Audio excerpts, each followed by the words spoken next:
SSB interview की तैयारी के दौरान अलग अलग टास्क को करने के लिए अलग अलग माहौल चाहिए होता है। कई सारे टास्क के लिए आपको ग्रुप चाहिए, किसी के लिए ग्राउंड चाहिए, बट एक टास्क ऐसा है जिसको आप अकेले कर सकते हो और वो है लेक्चरेट। और मेरे मानने में अगर आप लेक्चरेट की अच्छे से प्रिपरेशन कर लेते हो तो लेक्चरेट आपको बहुत सारे टास्क में बाय डिफॉल्ट हेल्प कर देता है। परंतु लेक्चरेट की प्रिपरेशन क्या सिर्फ रीडिंग और स्पीकिंग तक ही सीमित है? अक्सर बच्चे इसको यही जानते हैं।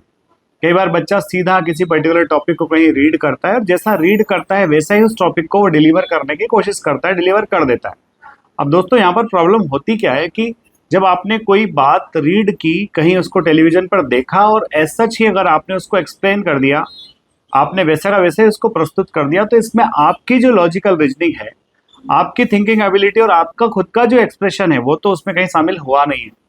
जैसे मान लिया जाए दोस्तों, अगर हम एग्जांपल लेते हैं कि Jammu and Kashmir after article 370, तो जब बंदा Jammu and Kashmir after article 370 पर बोलना स्टार्ट करेगा तो उसको बोलने की शुरुआत करना चाहिए कि आखिरकार आर्टिकल 370 था क्या, क्योंकि कहीं ना कहीं बेस पॉइंट तो Jammu and Kashmir article after 370 ही बनाया गया है। तो आपको बताना पड़ेगा कि आर्टिकल 370 क्या था, इस आर्टिकल 370 के थ्रू जम्मू एंड कश्मीर को स्पेशल प्रोविजंस क्या मिले हुए थे, उस दौरान जो है सेंट्रल गवर्नमेंट की कौन सी स्कीम्स, कौन सी एजेंसीज वहां पर काम कर पा रही थी, कौन सी एजेंसीज, कौन सी स्कीम वहां पर इंप्लीमेंट नहीं हो पा रही थी। उसके बाद में फिर आगे चल करके आप इसको रिलेट कीजिए कि जब अब आर्टिकल 370 का एब्रोगेशन हो गया तो उसके बाद में वहां पर जो इलेक्शंस हुए हैं, चाहे वो स्टेट असेंबली के इलेक्शन हो या फिर पार्लियामेंट्री इलेक्शन हो, तो उसमें लोगों का पार्टिसिपेशन कैसा रहा है, टूरिज्म को लेकर के वहाँ किस तरह के डेवलपमेंट्स हुए हैं लेफ्टिनेंट जनरल के गाइडेंस के अंदर, और उसके बाद फिर वहां पर की जब से लॉ एंड ऑर्डर की जो सारी स्थिति है वो सेंट्रल गवर्नमेंट के अंडर आई है, तब से वहां किस तरह के सिक्योरिटी मेजर्स और अच्छे हो गए हैं। अब जो सेंट्रल गवर्नमेंट की तमाम चीजें वहाँ डायरेक्टली इंप्लीमेंट हो पा रही है।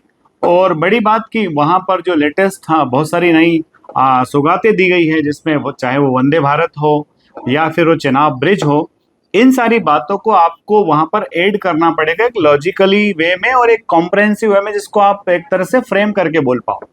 तो दोस्तों ये सारी चीजें जब आप बोलते हो वहां पर तो डेफिनेटली आपकी बात को सुना भी जा रहा है, समझा भी जा रहा है और आपके लिए एक पर्सपेक्टिव निकल करके आता है कि नहीं, ये बंदा जो है लॉजिकल है, सारी चीजों को इसने कवर किया है। तो इस तरह से आप लेक्चरेट की प्रिपरेशन कीजिए। डेफिनेटली लेक्चरेट की जो आप प्रिपरेशन करोगे तो ये आपको ग्रुप डिस्कशन में हेल्प करेगी और साथ ही साथ आपके पर्सनल इंटरव्यू में भी आपको बहुत सारा बेनिफिट दे करके जाएगी। अगर वीडियो अच्छा लगा है तो लाइक, शेयर, सब्सक्राइब करना ना भूलें। अगले वीडियो में फिर मिलते हैं। जय हिंद, जय भारत, इंकलाब जिंदाबाद, भारत माता की जय।